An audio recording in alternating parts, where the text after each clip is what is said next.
JD's in the little moon.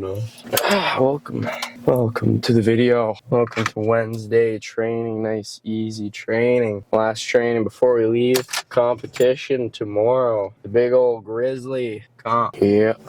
Back out here. Got a song for today. I think I've already used it before. Couldn't find a new song, but this has been my jam for the last few weeks here, so we're gonna sing it again anyways. It's just such a good song. Drinks pouring, couldn't stop it. Turning on a slow dance into a mosh pit. In the car window, trying to sober back up and loosen my car. Rain, even the cops thought you were over.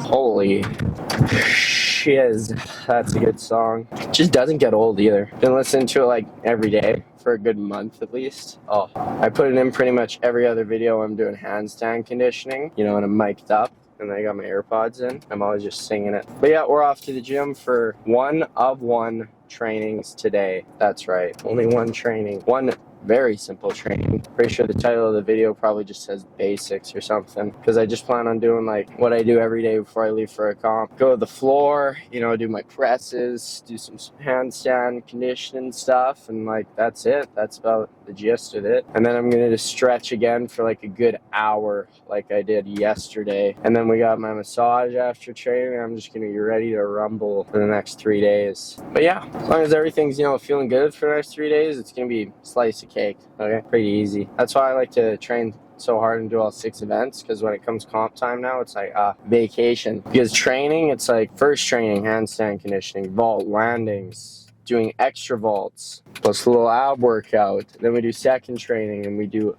5 more events of 2 routines plus some half routines plus some skills. Competition, it's just like 2-3 turns, routine, next event, do that 6 times, easy. No, maybe I won't hit every single routine, but the whole day itself, it became much less stressful when I started training every day as if I competed twice. So yeah, if you want a little tip if you're a gymnast out there, that's why I know I used to compete really bad. This year I'm starting to compete way better than I used to, like way better than I used to. It's just nothing but uphill from here. Not uphill, but you get the point. Nothing but improvement from here. But yeah, if you have issues with, you know, competing, you gotta do what I also couldn't accept was you just gotta do a lot of routines. Just so many routines to the point where when you're told, or when you tell yourself like, hey, we gotta do like 3 routines today, if you got told that, it's like, just a nice easy day, nice light day, like just routines, that's it, okay. Like before, when there was competitions or I had to do routines, it was always like, it's gonna be a tough day. And by the way, if you're just doing what you would say is a routine, because I used to do this bullshit where I convinced myself, where like high bar, I would go up there and I would do so many routines last year, but I wouldn't do the endo at the start of my routine. I would skip out on like one more basic skill, and I would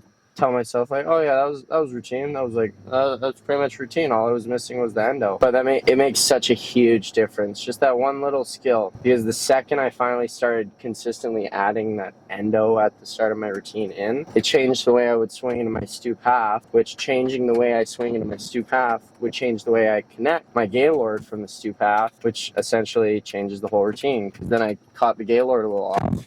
Made me slightly more tired for the Coleman up next, missing the Coleman. And it's like, wow, just adding in like the little things at the start make a big difference. Now, if you're doing full routines and you're kind of skipping out on like one skill at the very end, that isn't too bad. Like when I skip out on my stall there at the end of my high bar routine, that last little basic skill I do at the end of my high routine, that's not too bad, but it builds a bad habit. Because even at Elite, once I was at the end of my high bar routine, I'm like, oh my gosh, I hit all my skills, everything was really nice. I hit a nice high bar routine, I just skipped the stall there because I don't do it consistently enough. So I was a little bit fearful that I would fuck it up and get some sort of deductions on it, so I just didn't do it. Then I did a perfect dismount and stuck it, but like, and that was okay that I skipped it. Like, it's not that big of a deal, but it's just the fact that because sometimes I skipped it in training, it made me slightly fearful of competing. So, you know, when you're training routines, just do the full routine.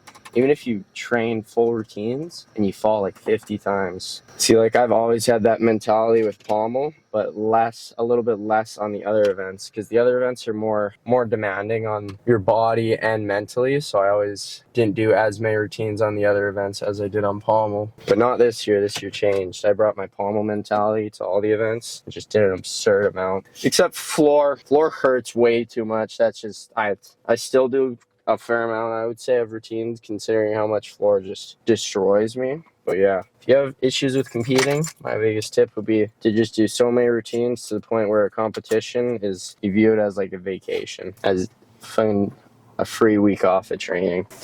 All right, hey, Rumba. We're at the gym. Red zone, the dead zone, the kill zone, the war zone. Let's get to work, shall we? Alright. Welcome to the most basic training ever. I'm gonna stretch for an hour, and if I have time to do anything else, then I have time. Yeah, the main purpose of today is just to stretch. Really quick before we get into anything, if anyone out there, you know, if you're a camera man or a woman, whatever, that video stuff, if you do any sort of camera stuff and you know what the best gimbal is, that's not like obviously a $1,500 gimbal, but like the best for your buck, where it's like $200, $200 to $300, that's like a good gimbal. Or if you think the $200 to $300 range isn't good and I have to spend more money on a gimbal, let me know, because I'm trying to find a good gimbal to record some cool gymnastics stuff. But I don't want to get like a cheap one and spend like $250 and it doesn't even work, and then knowing that if I spent like $350 I would have got a really good one. You know, the perfect ratio of not too much money but it still works really well. So if anyone knows, please let me know. And yeah, also same with cameras. I want to get a new camera that has a higher frame rate, because this camera gets 60 frames per second, but it doesn't seem to record my gymnastics very well. So I'm doing flips and stuff, and I want to like slow-mo it. It just looks blurry because it's not a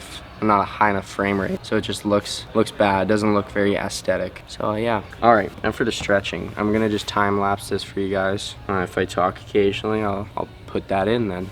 But yeah, we're gonna stretch out mainly my legs and my shoulders, and I'm gonna listen to some story times. If you ever, I always listen to these when I edit and stuff. Just go on YouTube, search up Scrubs, S-C-R-U-B-S, Scrubs. But he's got like a million different stories. I just listen to them when I edit or when I stretch. They're just nice stories to listen to in the background. So yeah, if you guys are wondering what I'm listening to while I'm doing all these stretches, that's what I'm listening to. Yeah, let's start up the time-lapse video for this fun, exciting stretching. Yep, let's do it. All right, quick disclaimer before the stretching begins. I'm just doing this in the Jeep. The video is not done, don't worry. The rest of, I don't know, the next 5 minutes, however long it is just stretching. Literally just stretching. But yeah, I don't talk for pretty much the whole rest of this stretching part. But lots of people have been asking, there's a fair amount of people have been asking for my stretching and wanted to see it. I don't know why, but today is your lucky day. I guess we get to show it to you. And I'm not gonna like speed it up like super time-lapsey. It's gonna be like pretty sped up to the point where you like know what's going on, but not too quick where it's like everything's flying all around, okay? So yeah, do the stretching.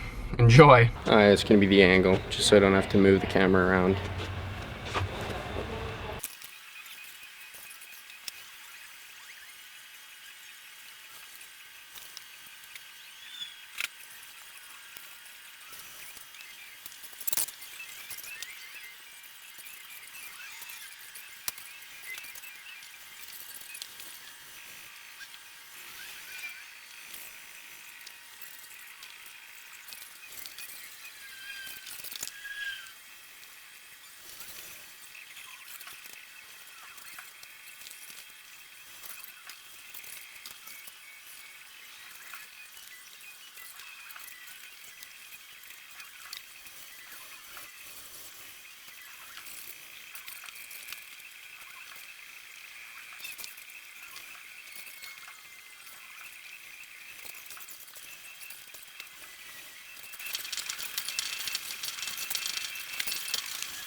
Okay. Now let's do like 10 minutes of handstand conditioning. My turn! All right, very basic handstand conditioning at Cedric's width. It's so close. This one's also loose. There you go. You can't feel that when you're on the bars? I don't know. You gotta become one with the bar. Like, oh, this feels off. I gotta, you know?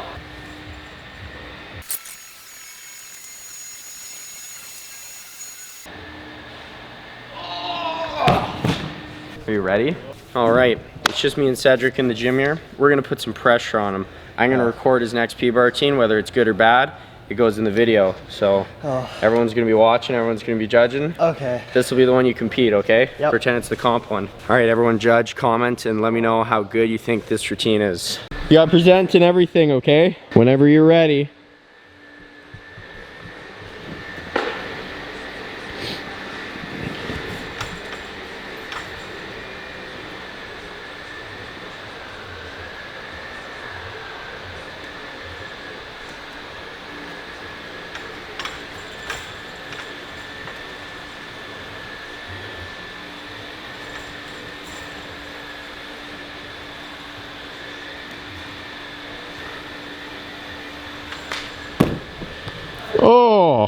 Oh, when the pressure's on, he can do it.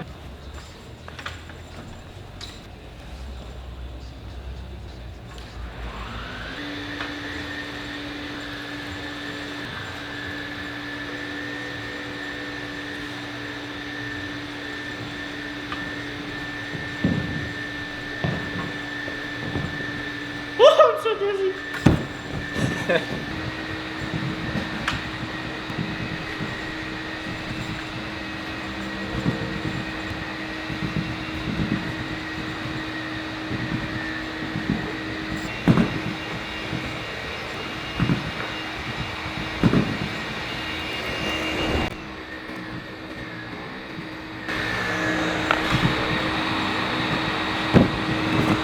All right, that is the end of video. We're in the Jeep now, just a little bit of handstands, mainly just stretching. Like everything feels nice and loose now. I'm gonna go get my massage. Like we're good to go. That was a good day. That was what I planned for the day, was not to do any events. My ribs still hurt. They healed up pretty well with the Uncle Mike's cream, okay? Code Ashton20 if you go online to buy some, you can get 20% off. Healing salve works pretty well, honestly. But yeah, that's it for the day. Tomorrow we got the traveling / podium training day, so that'll be fun. But yeah, nice and simple, nice and light day. I feel like today's video is still gonna be not too short because I recorded all of my stretching because people have always asked for it and I never show it. So I figured today, you know what, I'm just gonna be stretching. I might as well show all my stretching, and that is what I did. So hopefully you guys enjoyed it. If you did, you clearly enjoy my content very much if you enjoyed watching today's video, because today's video was, let's be honest, not the most exciting, but a much needed, intense, good like hour and a half, 2 hour stretching that I did there. I did a lot of stretching, okay? But I feel good, like good now. Like, oh, it feels nice. It's weird. I feel super nice now. But yeah, tomorrow's travel day.